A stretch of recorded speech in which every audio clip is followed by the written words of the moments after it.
Welcome back. If you've just joined us, you're watching the news at 10 on Channels Television, coming to you live from Lagos. A reminder of our major stories. President Muhammadu Buhari expresses confidence that government will continue to run smoothly, even in his absence.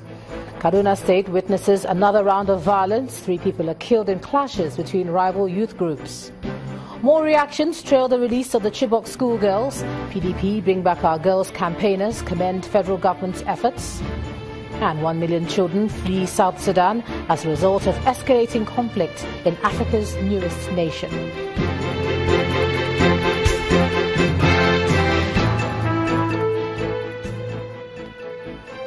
A quick reminder now that for more on our top stories and others, please visit our website, channelstv.com and youtube.com/channelsweb.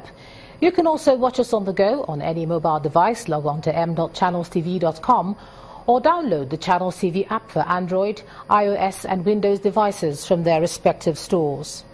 Having the Channels TV and Channels 24 app will give you access to news and updates. You also have the Eyewitness feature, so you too can be part of the news. Just install the app, then tap and swipe to reveal the Eyewitness menu and follow the instructions to share those pictures, videos or news of happenings around you. Nigeria's fight against terrorism has received the backing of the Italian government. This was made known by the president of the Italian Chambers of Deputies during a meeting with the Speaker of the House of Representatives, Yakubu Dogara, in Abuja. She also appealed to the international community to continue to fund interventions for internally displaced persons in the country. Our correspondent, Lanre Lasisi, reports. Ladies and gentlemen, we now have the Italian delegation, led by the President of the Chambers of Deputies, the Italian House of Representatives, arriving to meet with the Speaker and members of the Nigerian House of Representatives as part of her walking visit to Nigeria. The President commends the efforts of the Nigerian government in securing the release of 82 Chibok schoolgirls. She says her country is committed to Nigerians' anti-terrorism campaign, even as she appeals for global funding to help internally displaced persons in Nigeria. Italy stands at Nigeria's side in its anti-terrorism effort. Since terrorism is a threat for the entire world, we have to join forces on this regard. Nigeria can't be left alone. So it's very important that the international community continue to fund, to get resources for those in need.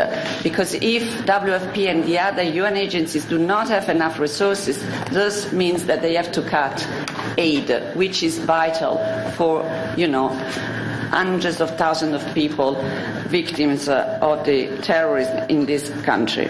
Noting that last year, over 37,000 Nigerians arrived Italy illegally, she says both countries must work together to check the trend. The two countries have to, increase cooperation in order to fight against human trafficking, which is a plight, which is something unacceptable. The Speaker of the House of Representatives describes terrorism as a problem that transcends borders and says countries must unite to address the problem.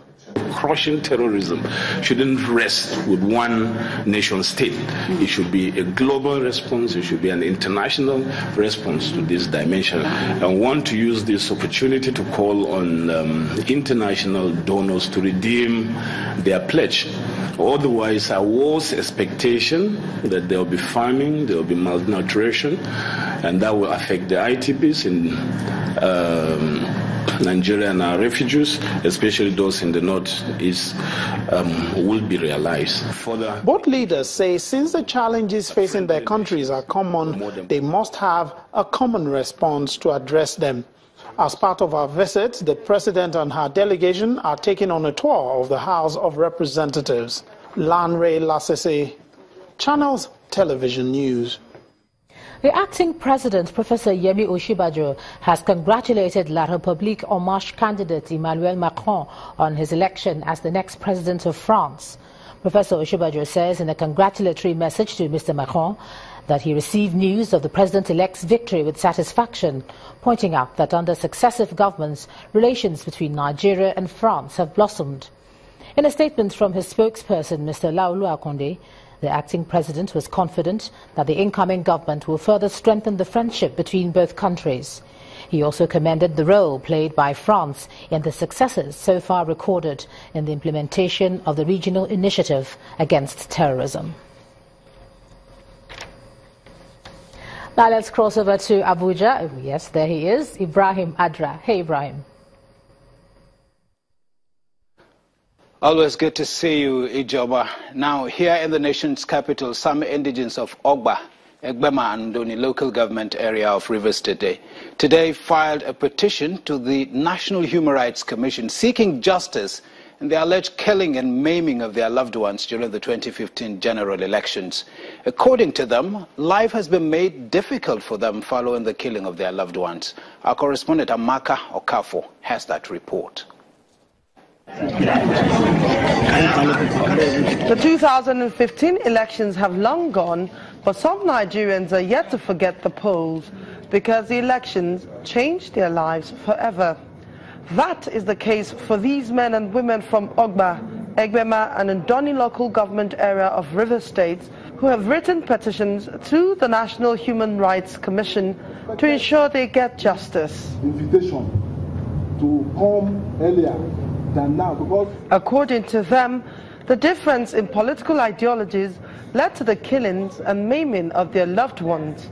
Others claim that hate speeches and harassments continue to reign in their communities. One after the other, they make their case. Mrs. Precious Adube, who shares how her husband and 3 children were killed, was overcome by emotions. Bullets flying everywhere. I run corner before they reach our house. Everything don't happen. When they enter like this, I see this my second daughter. I carry that one up. Oh, Jesus!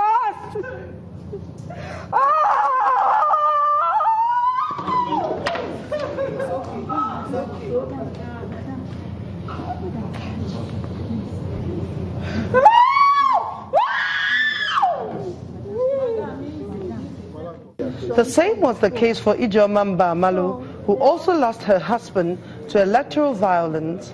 There were many with weapons, guns. They dressed with army camouflage, with a red cap, but I couldn't recognize any of them. At the age of 20, they made me weak.